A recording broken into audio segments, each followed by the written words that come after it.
Bienvenue sur la chaîne Emissario Unidos da Luz. Si vous aimez cette histoire d'expérience de mort imminente, pensez à lui donner un j'aime et à vous abonner à la chaîne. Commençons maintenant par l'histoire. J'ai eu une EMI alors que je subissais une chirurgie dentaire. Après avoir accidentellement pris une surdose d'analgésique plus tôt dans la journée, ma tension artérielle a chuté de façon si spectaculaire que je me suis évanoui. Dans mon état d'inconscience, j'ai quitté mon corps et suis entré dans ce que j'appelle maintenant le royaume céleste. Mon séjour au paradis, qui m'a semblé être le passage de jours, de semaines ou même de mois, n'a duré que 2 minutes du temps terrestre, comme je le découvrirai à mon retour. Dans ce royaume d'une beauté surnaturelle, j'ai visité un nombre incalculable d'endroits merveilleux qui étaient si différents les uns des autres, et souvent bien au-delà de tout ce que j'avais connu auparavant sur Terre. Parmi les êtres de ce royaume, mon guide, un être d'une beauté extraordinaire, m'a révélé avec amour de nombreuses vérités spirituelles, ainsi que les réponses les plus déroutantes à mes questions. Elle et les êtres de lumière qui nous accompagnaient étaient vêtus de magnifiques robes étincelantes, semblables à des diamants. Je savais, à la façon dont ils irradiaient de lumière, qu'ils étaient des êtres spirituels, ou des êtres de lumière, qui n'apparaissaient que physiquement. J'étais étonné de constater que les êtres de lumière étaient en fait les essences spirituelles de personnes que je reconnaissais comme mes amis les plus proches sur Terre. Comme sur Terre, au ciel, ces êtres étaient les plus gentils, les plus attentionnés et les plus sensibles, ceux à qui je pouvais confier mes secrets les plus embarrassants ou les plus sombres. Avec ces êtres, j'ai partagé des moments de joie et de bonheur, et grâce à l'amour inconditionnel que mes amis m'ont exprimé, j'ai pu faire l'expérience de Dieu dans cet endroit extraordinaire. À mon arrivée au ciel, je me suis retrouvé dans une immense pièce au mur et au plafond en cristal pur qui émettait une lumière cristalline envoûtante. Alors que je regardais vers le haut dans ce vaste espace, des écrans translucides sont apparus, affichant des scènes de mon passé, de mon présent et de mon avenir dans ce que je décrirais comme une revue de plusieurs vies.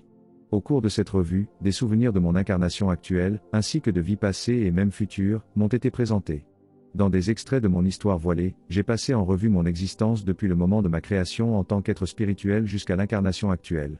J'ai vu à travers cette série d'images que j'avais vécu d'innombrables vies, mais ce qui m'a été révélé dépassait ma compréhension limitée de la vie, de la réincarnation, du voyage de l'esprit et de l'ordre de l'univers. Dans l'immensité de l'univers et la précision méticuleuse avec laquelle il est organisé, il m'a été révélé que chacun de nous choisit de se réincarner dans des lieux qui nous font évoluer conformément à notre dessein divin. Dans le souvenir le plus étonnant et le plus merveilleux, je me suis vu apparaître devant un trône connu sous le nom de trône du ciel, dans une majestueuse salle en forme de dôme au centre d'une ville où la présence de Dieu est la plus répandue et la plus omniprésente. En entrant dans la salle du trône, je fus immédiatement submergé par la lumière blanche, dorée et rose éclatante, la lumière du Créateur infini, et tandis que cette lumière omniprésente inondait mon être, ma conscience fut élevée à un état de béatitude et d'extase des plus sublimes. Dans l'étreinte de cette lumière divine et illimitée, je ressentis l'immense plaisir de l'être omniprésent lorsqu'il me communiquait que j'étais l'une des créations parfaites du Créateur. Parmi les divers concepts qui m'étaient communiqués dans l'étreinte de la lumière, il y avait le concept d'événement déclencheur et de souvenir déclencheur. Il m'a été transmis que chacun de nous, lors de la planification de son incarnation, choisit les événements préétablis qui déclenchent notre souvenir du ciel. L'événement et le souvenir du ciel, souvent appelés déjà vu, évoquent ensemble des pensées et des sentiments qui nous obligent à évoluer en harmonie avec notre être supérieur et vers notre destinée. En lien avec le concept d'événement déclencheur, j'ai également appris que des objets, des événements ou des situations apparemment banales, pour lesquelles notre esprit détient un réservoir de connaissances concernant leur signification, peuvent, en fait, être placés sur notre chemin pour déclencher l'esprit supraconscient et nous propulser en avant dans le voyage de notre âme. Au paradis, j'ai appris que vous et moi faisions partie de la boule de lumière dorée brillante chantante, pulsante et jubilatoire qui a explosé dans ce moment de création que nous appelons le Big Bang. Grâce à une vision, j'ai revécu le bonheur et l'excitation que j'ai ressentis en me précipitant à travers l'espace et le temps pour arriver dans un lieu de paix parfaite et de splendeur étonnante, cet endroit qui existe partout et au cœur de toute chose, cet endroit que j'appelle le royaume du ciel.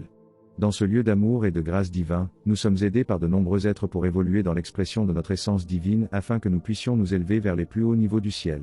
L'élévation de la fréquence et de la pureté de notre vibration est, en fait, la raison pour laquelle nous nous incarnons sur Terre.